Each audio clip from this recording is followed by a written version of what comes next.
Kuptimi dhe mbajtja e kufive personal do t'jetë tema që do diskutojmë në këtë orë së bashku. Për gjatë leksionit, dua t'ju ftoj të keni lapse dhe letër në dorë, pasi në momentet caktuara do ju kërkoj të bëni pauzë videos në mënyrë që të ktheni përgjigje disa pyetjeve që ju ndihmojnë për të reflektuar në lidhje me kufit tuaj dhe hapat që do ndërmerrni për të përmirësuar ata. Kufit personal, çfarë janë? Janë rregullat dhe kufizimet që ne vendosim për mirëqenien tonë fizike, emocionale, psikologjike dhe që na ndihmojnë për të pasur marrëdhënie më të mira dhe marrëdhënie më të shëndetshme me njerëzit që kemi përreth. Ato rregulla apo kufi që neve kemi i ndajmë në 6 grupe të mëdha, ku kemi kufit fizik, që kanë të bëjnë me hapësirën personale, me trupin, me prekjen, me privatësinë. Kemi kufit seksual, që kanë të bëjnë me prekjen me pëlqim apo me dakordsi, kanë të bëjnë me intimitetin apo dëshirat tona. Kemi kufit verbal, të cilët kanë të bëjnë jo vetëm me mënyrën se si ne flasim, por dhe me mënyrën se si tolerojmë që të tjerët të na flasin ne. Dhe kjo nuk i përket vetëm mënyrës së të folurit, ka lidhje me temat të cilat duam apo nuk duam të diskutojmë në momentet caktuara. Kufit emocional kanë të bëjnë me mbrojtjen e ndjenjave, kanë të bëjnë me mbrojtjen e vlerave, besimeve dhe sa të gatshëm jeni për t'i ndarë ato me personat e tjerë. Kufit material kanë të bëjnë me sendet materiale, me gjërat tona, kanë të bëjnë me financat, pra qoftë për të dhënë hua apo për të marrë hua, me vendimet monetare. Kufit kohor janë kategoria e fundit që kanë të bëjnë me energjinë që ti ju jep njerëzve. Do thotë mënyra se si e menaxhon kohën tënde dhe se si do të mbash balancë mes atyre aktiviteteve që i ke vënë qëllim vetes apo që ke dëshirë të realizosh. Pse janë të rëndësishëm kufit tanë personal? Sepse janë baza për mënyrën se si ne ndihemi, për mënyrën se si projektojmë, për mënyrën se si arrim apo jo ato objektivat tona. Kufit janë thelbësor për shëndetin ton mendor dhe emocional, na ndihmojnë që të ruajmë identitetin ton dhe të kemi marrëdhënie më të mira me njerëzit që kemi përreth.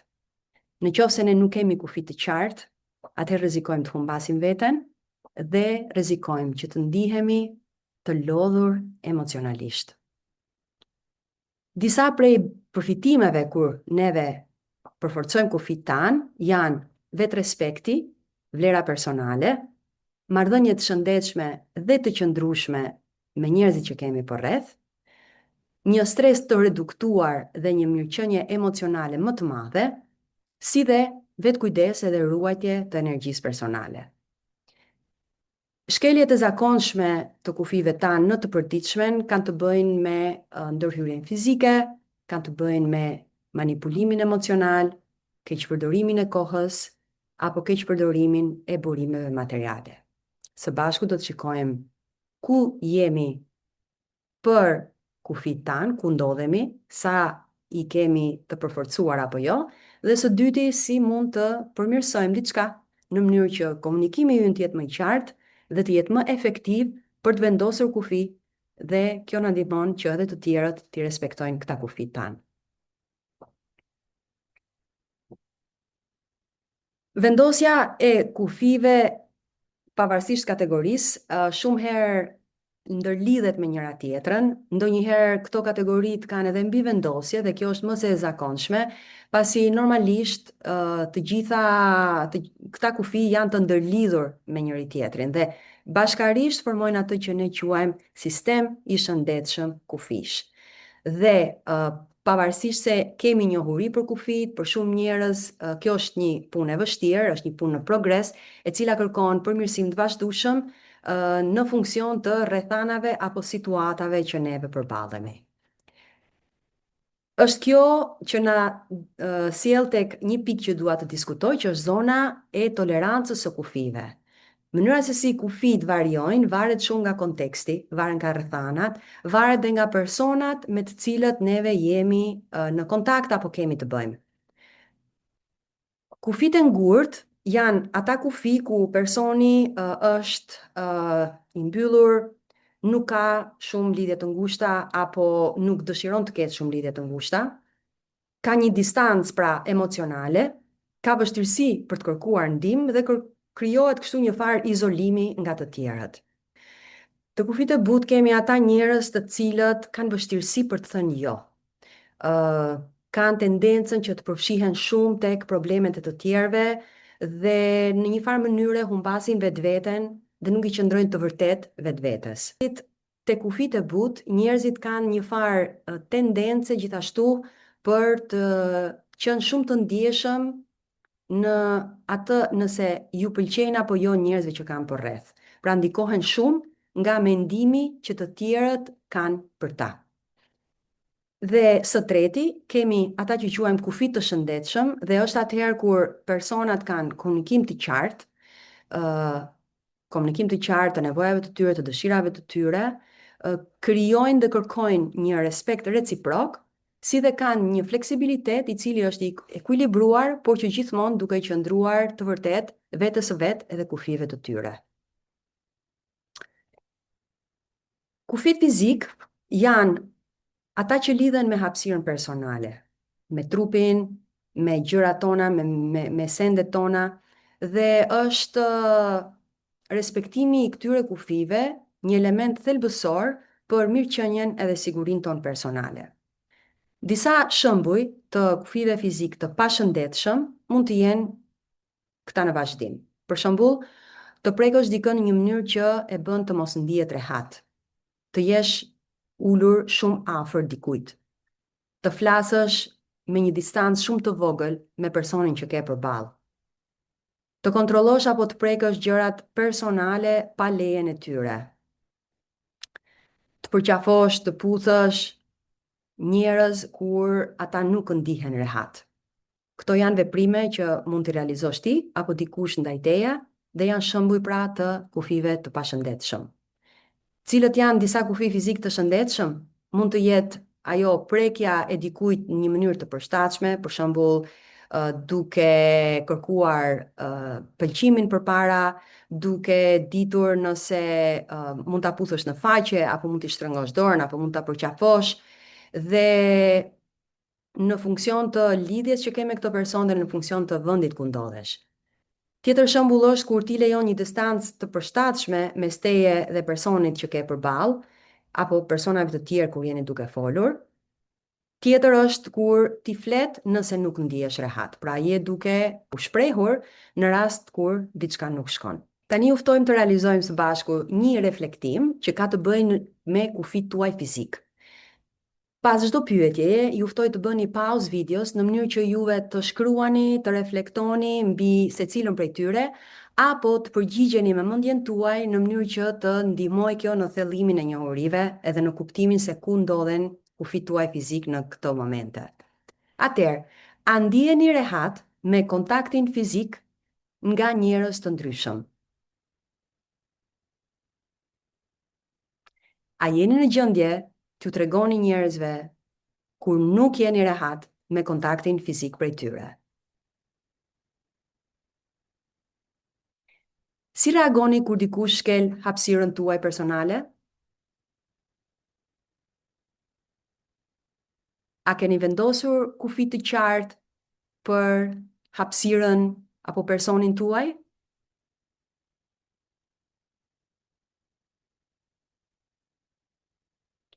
Pas këtij reflektimi, mendoni sa të rëndësishëm janë kufit fizik dhe hapi i parë për forcimin e tyre është vetë ndërgjegjësimi. Do të thotë, njohja e nevojave tuaja është hapi i parë në mënyrë që pastaj ju të mund të artikuloheni dhe të shprehni më mirë për të vendosur kufi. Kufit seksual kanë të bëjnë me konsentin, me privatësinë, me preferencat dhe marrëveshjet në marrëdhëniet intime. Komunikimi i hapur edhe i vazhdueshëm është thelbësor për të vendosur dhe për të respektuar këta kufi. Ata na ndihmojnë për të mbrojtur dinjitetin dhe mirëqenien e çdo personi. Disa shembuj të kufive seksual të pashëndetshëm janë këta. Kur mes partnerëve nuk diskutohet për pëlqim,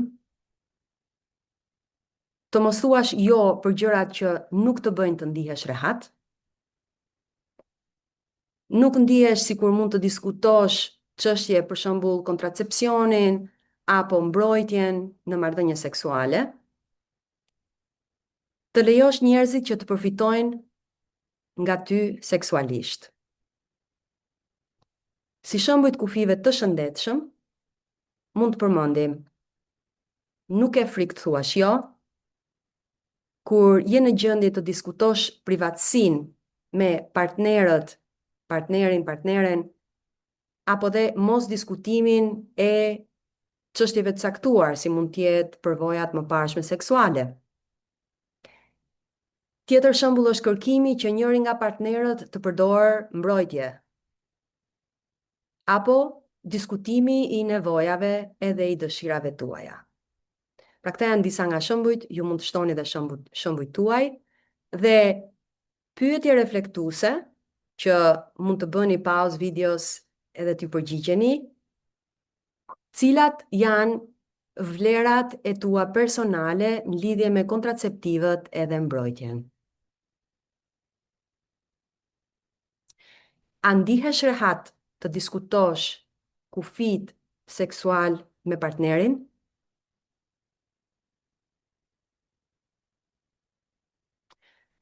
A e kupton se çfarë do të thotë pëlqimi apo konsensusi në marrëdhëniet intime?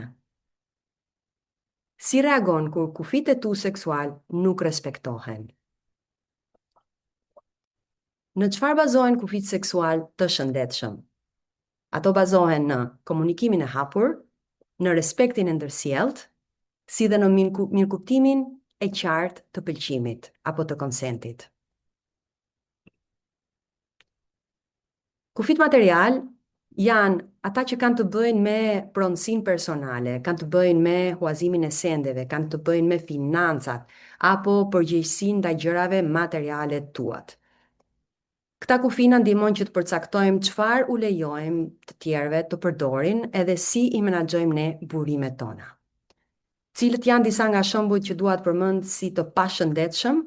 Janë të mos kërkosh gjërat e tua mbrapsht, të lejosh që njerëzit të marrin gjërat e tua pa të pyetur, lejimin e kthimit të gjërave në një gjendje të keqe, mosdia se kujt i ke dhënë hua gjërat e tua. Tek shembujt të kufive material të shëndetshëm, do dohet përmendja kur nuk e frikë të thuash jo, kur vendos një kufi kohor për gjëra të cilat i jep hua apo në përdorim, të sigurohesh që njerëzit i kërkojnë dhe nuk i marrin pa leje gjërat e tua, të dish se me çfarë gjërash ndihesh rehat.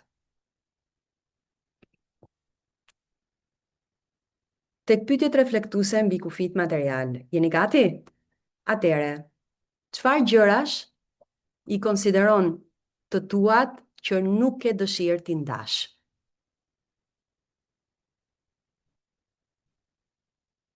Kujt i lejon hua gjërat e tua dhe me çfarë kushtesh? Si ndihesh ti kur dikush nuk i kthen gjërat që i ke dhënë hua? Si vepron kur dikush të dëmton diçka që është e jotja apo që të takon ty?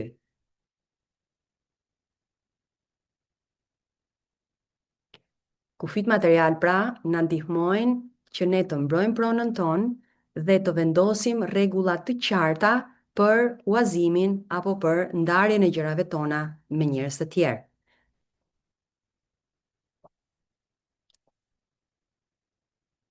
Një grup tjetër kufish janë ata të kohës, dhe kjo ka të bëjë me mënyrën se si ne menaxhojmë kohën tonë, se si ne e mbrojmë kohën tonë. Na ndihmon për të priorizuar ato detyrat, për të balancuar punën, marrëdhëniet, kohën tonë të lirë, për pasionet tona apo për kujdesin për vetveten, duke shmangur kështu edhe mbi ngarkesën edhe stresin. Tek kufit të pashëndetshëm, dua të përmend disa shembuj. Kjo është kur, për shembull, studion deri në momentin e fundit. Je duke pasur një provim apo ke një detyrë për të dorëzuar dhe e shtyn dhe e lë për momentin e fundit. Tjetër është kur mërzitesh nëse njerëzit nuk të përgjigjen menjëherë kur ti u ke dërguar një mesazh apo një tekst, email etj etj.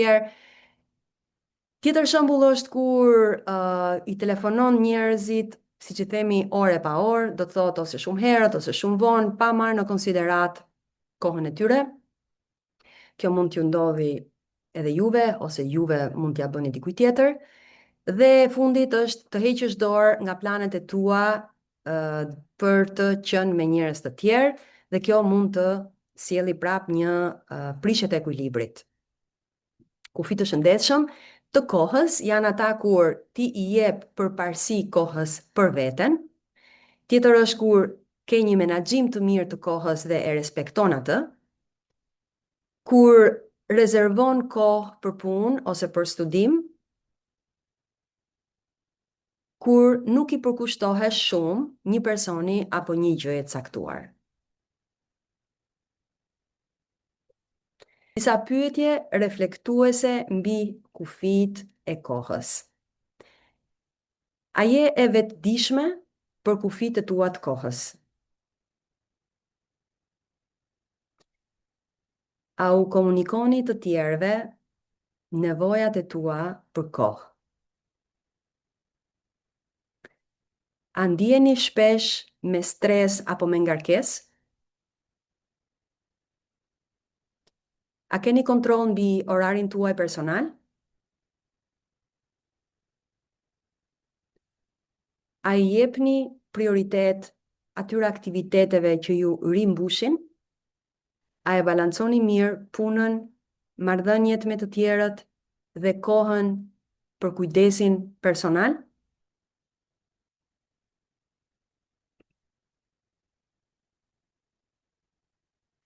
Kalojmë te kufit verbal, që janë po ashtu shumë të rëndësishëm, pasi ata na ndihmojnë për të përcaktuar se si të tjerët flasin me juve dhe se si ju komunikoni me ta gjithashtu.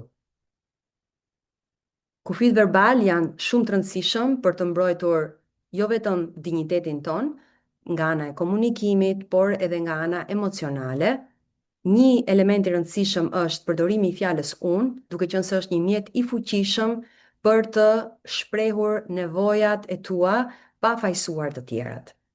Disa shembuj të kufive verbal, shembuj të pashëndetshëm janë kur ju ndërpresin, kur ju gënjejnë, kur ju bërtasin apo ngrenë zërin, kur nuk të lejojnë të dëgjohesh dhe kur nuk të lejojnë të flasësh. Shembuj të komunikimit të shëndetshëm apo kufive verbal të shëndetshëm janë: të jesh e ndershme, i ndershëm në komunikimin me të tjerët.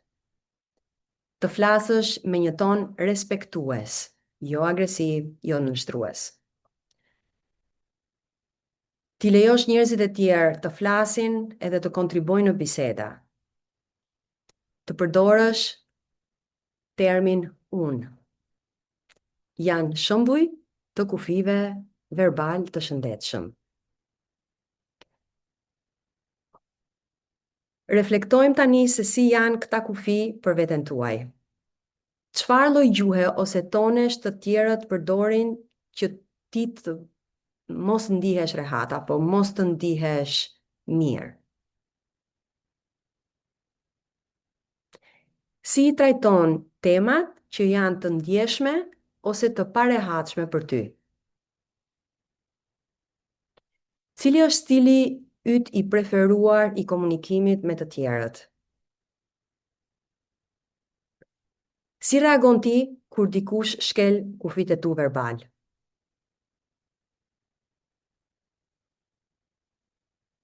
Shpresoj që ky reflektim t'ju ketë ndihmuar për të kuptuar më mirë nivelin e kufive verbal që ti ke dhe mënyrën se si i bën ata të ditur karshi personave të tjerë. Kalojmë te kufit emocional, të cilët na ndihmojnë për të mbrojtur ndjenjat, idetë, vlerat edhe besimet që neve kemi, na ndihmojnë për të dalluar emocionet tona nga emocionet e të tjerëve, si dhe të shmangim dhe të mos marrim përgjegjësi për ndjenjat e personave të tjerë. Kufit shëndetshëm emocional janë thelbësor për mirëqenien tonë. Disa shembuj të këtyre kufive që mund të jenë të pashëndetshëm janë atëherë kur personat kryejnë sjellje manipuluese, kur ka shpërfillje dhe kritika të ndjenjave, kërkimi nga njerëzit që të justifikojnë ndjenjat e tyre dhe supozimi se e di se si ndihen njerëzit e tjerë. Janë të shëndetshëm ata kufi emocional kur ndodh pranimi i vetvetes, kur nuk merremi me nevojën për të ndrequr të tjerët,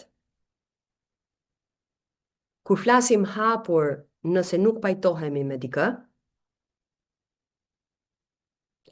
dhe kur nuk kemi nevojë të mbështetemi tek pëlqimi apo miratimi nga të tjerët.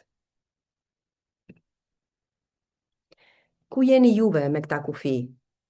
Përgjigjuni pyetjeve në vazhdim. Çfarë lloj mbështetjeje keni nevojë nga të tjerët? Cilët janë kufit tuaj emocional? Si reagoni ju kur dikush shkel hapësirën tuaj emocionale? Sa energji emocionale investoni ju në marrëdhëniet tuaja? A ndiheni shpesh të mbi ngarkuar emocionalisht nga të tjerët? Si e mbroni juve veten nga manipulimi emocional? Tani që kemi më shumë qartësi në lidhje me kufit personal dhe kemi reflektuar mbi secilin grup prej tyre, ka ardhur momenti që të bëjmë një vetë kontroll në lidhje me këta kufi. Atëherë ju ftoj që të përgjigjeni me një po ose me një jo, pas çdo pyetjeje në mënyrë që të realizojmë këtë vetë kontrollin. Atëherë, a e keni të vështirë të thoni jo kur dikush ju kërkon diçka? A ndjeni fajtor kur vendosni kufi? A shmangni konfliktet edhe kur diçka ju shqetëson? A ndiheni të mbi ngarkuar nga kërkesat e të tjerëve? A ndjeni përgjegjës për ndjenjat e të tjerëve? A hezitoni të shprehni nevojat tuaja? A keni vështirësi për të kërkuar ndihmë? A i lini të tjera të vendosin për ju? A ndiheni të shqetësuar kur vendosni kufi?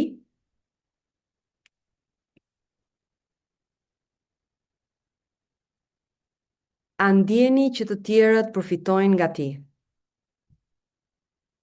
A i shtyni nevojat tuaja për të kënaqur të tjerët? A ndjeni zemërim kur bëni diçka kundër vullnetit tuaj? A keni vështirësi për të balancuar punën edhe jetën tuaj personale? A ndjeni i lodhur pas ndërveprimeve me të tjerët?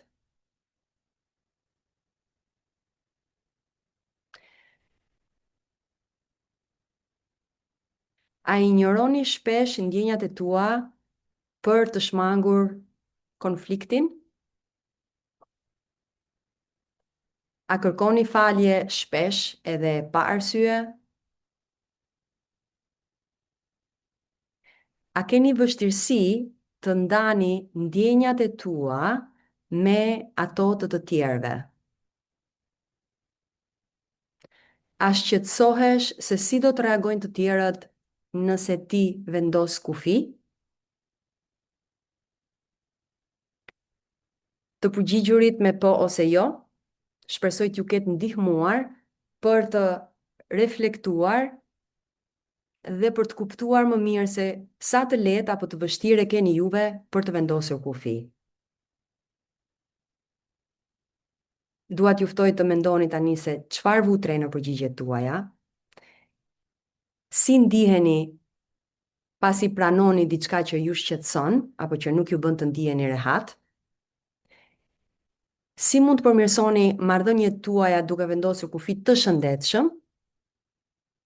Dhe çfarë hapi të vogël mund të bëni juve këtë javë në mënyrë që të vendosni kufi më të mirë? Për këtë, dua të ndaj një metodë që është aktiviteti vendos. Aktiviteti vendos na ndihmon për të artikuluar më mirë kufit tan, karshi njerëzve që po na shkelin këta kufi. Atëherë, vendos sepse v-ja ka lidhje me verifiko dhe përshkruaj situatën që po ndodh objektivisht. Pra, thuaj ato fakte, pa gjykuar dhe përqendrohu tek sjelljet e personit. Eja, për të emëruar ndjenjat e tua dhe mos harro të shtosh atë fjalën unë. Jo duke akuzuar, jo duke fajsuar, por duke konstatuar atë sjellje dhe ndjenjat që po shkakton kjo sjellje e këtij personi. N-ja për të nënvizuar kërkesën tënde në formë të qartë, në formë direkte dhe duke thënë pra kështu se çfarë dëshiron konkretisht që të bëjë ky person më tutje. Oja qëndron për objektivin, të jesh objektiv në qëllim, do të thotë mos u shpërndaj, përqendrohu tek tema për cilën po diskutoni dhe mos kaloni në biseda të tjera, në tema të tjera, të cilat do ju largojnë nga adresimi i kufirit që është shkelur në momentin që po ju po diskutoni këtë kufi. Siguro dhe siguri është gjetja e një rrugë të mesme atëherë kur ti je dakord apo ke dëshirë ta realizosh këtë, por gjithmonë përsëri duke treguar vendosmëri dhe duke treguar që je e hapur apo i hapur për negocim dhe gjithmonë duke i qëndruar e vërtet apo i vërtet kufive të tu.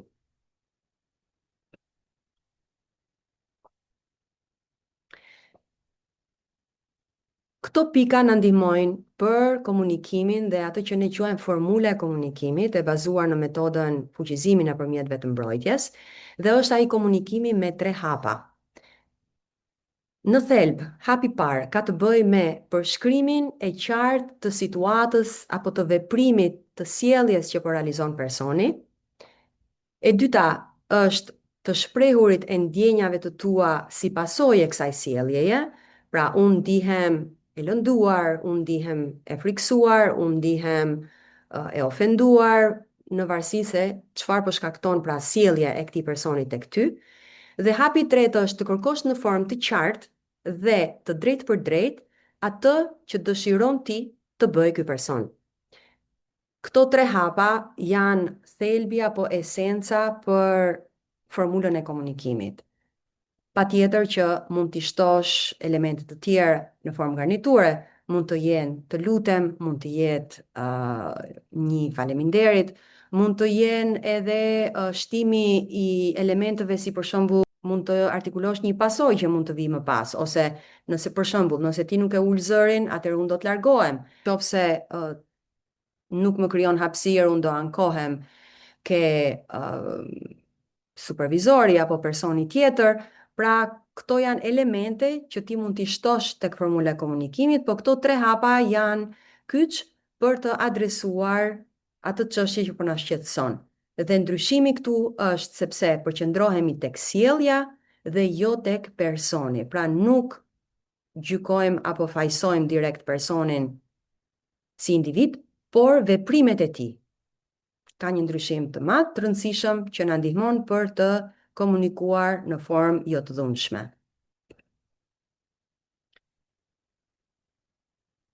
Kemi ardhur tek pjesa e afirmimeve dhe kjo ka të bëjë me përsëritjen e disa frazave që unë kam zgjedhur dhe që ju ndihmojnë për të brendësuar disa pika të rëndësishme që kanë të bëjnë me kufit personal. Atëherë ju ftoj që ti përsërisni të njëjtat fraza mbas shqiptimit tim. Unë meritoj të them jo pa u ndier fajtore. Ndjenjat e mia kanë vlerë dhe unë meritoj respekt. Nuk jam përgjegjëse për reagimet e të tjerëve. Kufit e mi janë një formë e kujdesit për veten.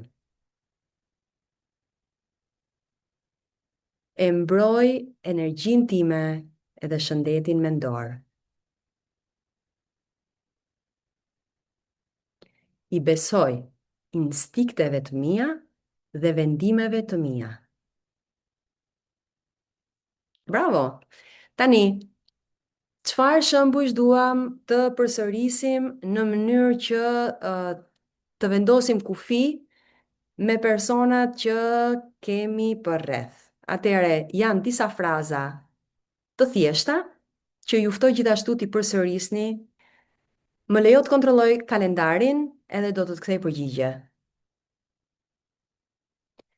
Nuk mundem, por mund të të sugjeroj dikë tjetër për këtë.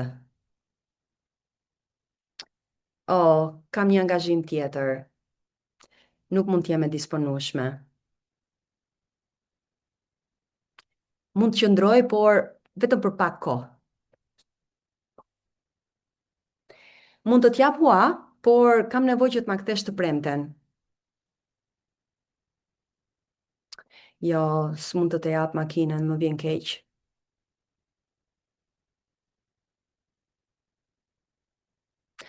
Tani nuk mund të flas, a mund të marr më vonë ose më merr ti më vonë? No, ndalo aty, nuk jam në gjendje ta marr këtë informacion tani. Nuk mund të pranoj vizita pa një njoftim paraprak. Jo, faleminderit, nuk është e mundur për mua. Okej, këta ishin ca shembuj dhe mund të ndryshoj toni i zërit, mund të ndryshojnë gjestet e fytyrës.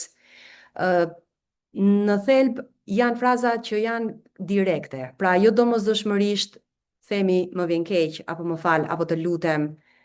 Jo domosdoshmërisht premtojmë për më vonë, negociojmë për diçka ndryshe, sepse kjo varet nga situata, varet nga personi me cilin të bëjmë, varet nga konteksti, varet nga momenti si ndihem unë ato momente. Ajo që kërkojmë është vetëdije, cilët janë kufit tanë, çfarë duam dhe nuk duam, dhe si i artikulojmë ata me njerëzit që kemi përreth. Dhe nëse dikush në respekton, kemi një marrëdhënie të shëndetshme, atëherë është kur gjejmë gjuhën e përbashkët dhe jemi në gjendje ta qëndrojmë këtë marrëdhënie të mirë me këta njerëz. Në momentin kur ne kemi vendosur kufi, por ato nuk respektohen nga të tjerët, atëherë duhet të jemi aktiv në mënyrë që të ndërmarrim një veprim të caktuar. Ajo që sapo kemi thënë është çështja e komunikimit, sa rëndësishme është dhe identifikimi kur ndodh një shkelje e kufive. Pra, të vëmë re kur kufiri është shkelur. Së dyti, mënyra e të folurit, tham duhet të flasim qartë, duhet të shprehemi, duke përdorur dhe fjalën unë, duke treguar se çfarë ndjejmë si rezultati i veprimit e tjerë me radhë. Së treti është kërkojmë një ndryshim, pra i themi konkretisht personit çfarë duam që të ndodhë, çfarë duam që të bëjë ky person. Mund të shtoni atë të identifikimit të pasojave, pra bëni të qarta pasojat nëse sjellja vazhdon, dhe largoni nëse është e nevojshme. Pra, një mënyrë e mbrojtjes së vetes është edhe duke u larguar nga situata apo nga lidhja që keni me këtë person. Normalisht, numri i personave që neve hasim në të përditshme është shumë i madh dhe mënyra e marrëdhënies që kemi ndërtuar me secilin prej tyre ndryshon. Prandaj, ajo që ju kërkoj në vazhdim është ndarja në 3 grupe e personave me të cilët juve keni kontakt. Kjo ka rrethin e brendshëm, që janë personat që janë më të afërtit, janë ata që juve ju besoni plotësisht, ndiheni të sigurt, ndiheni mirë në praninë e tyre. Rrethi i mesëm ka të bëjë me shoqërinë, ka të bëjë me kolegët, pra janë njerëz me të cilët juve keni marrëdhënie të mira, por njëkohësisht keni edhe kufi të qartë. Dhe së treti është rrethi i jashtëm. Aty kemi njerëzit që neve njohim, njerëzit me cilin kemi kontakt, por që janë njohje dhe kontakte të përgjithshme, pra nuk i kemi të afërt. Mund të bëni pauzë videos tani dhe të shkruani emrat për secilin rreth, në mënyrë që të shikoni se ku jeni juve me personat që keni përreth. Kjo ju ndihmon që të reflektoni mbi sigurinë, rehatin dhe mënyrën e marrëdhënieve që keni juve me këta persona.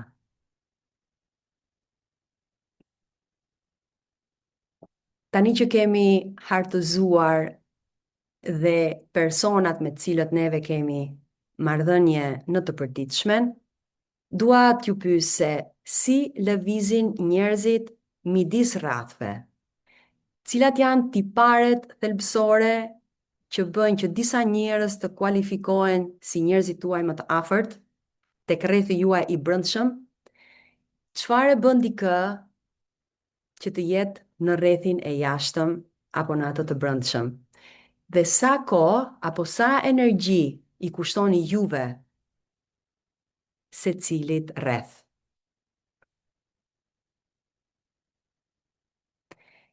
Dua t'ju pyes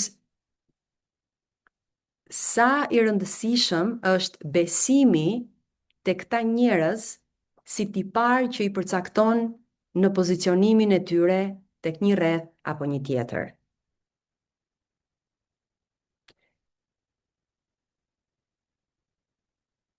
Si e menaxhoni juve energjinë tuaj në marrëdhëniet me këta njerëz?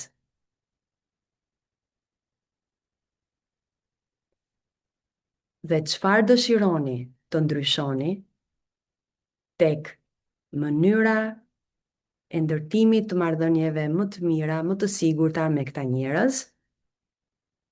Çfarë është një gjë që do të bësh këtë javë për të përmirësuar kufijtë e tu?